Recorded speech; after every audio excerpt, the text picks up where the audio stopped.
Nilagdaan na ni Pangulong Bongbong Marcos ang Judiciary Fiscal Autonomy Act na siya magbibigay kalayaan sa hudikatura na gumastos batay sa pangangailangan. Sa ilalim ng bagong batas, lulusot agad sa Kongreso ang pondo ng korte pero kailangan itong magsumite ng quarterly financial reports. Ang mga detalye mula sa palasyo, tinutukan ni Leth Narciso. Ganap ng batas ang Judiciary Fiscal Autonomy Act. Pinirmahan ng Pangulo sa isang seremonya sa Malacanang ang Republic Act 12233. Layo ng batas na palakasin ang kalayaan sa pananalapi ng judicial branch ng gobyerno. Sa ilalim nito, binibigyang kalayaan ang hudikatura na gamitin ang pondo nito sa paraang naisin nila para sa mas epektibong operasyon at mabilis na pagbibigay ng hustisya sa bansa. Nakasaad dito na ang budget proposal ng hudikatura ay direkta nang isusumite sa Kongreso ng walang revision sa kalakip ng National Expenditure Program.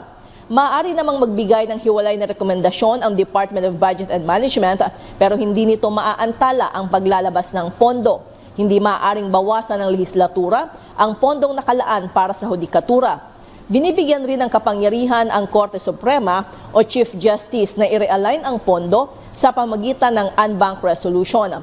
Obligado naman ang Korte Suprema na mag-ulat kada 3 buwan sa ehekutibo at lehislatura kung paano ginugol ang pondo. Itatatag rin ang Judiciary Trust Fund kung saan maaaring ideposito at itabi ang lahat ng pondong makokolekta ng hudikatura na maaaring kunin kung kakailanganin para sa kanilang operasyon. Sa kanyang talumpati, sinabi ni Pangulong Marcos na ang bagong batas ay hindi lang para sa hudikatura, kundi sa taong bayan. Kapag may sapat na pondo at malinaw na patakaran sa paggamit nito, magagawa ng hudikatura ng mas mabuti ang kanilang sinumpang tungkulin. Ang bawat kasong nakahain sa mga korte ay mapapakinggan at madidesisyonan ng walang takot at walang alinlangan. Kaakibat nito, matutugunan ng hukuman ang hinaing ng taong bayan na dumudulog sa kanila at matutulungan silang isulong ang kanilang mga karapatan. Mabibigyan din sila ng pagkakataon makamtan ang kalayaan, kapayapaan at hustisya.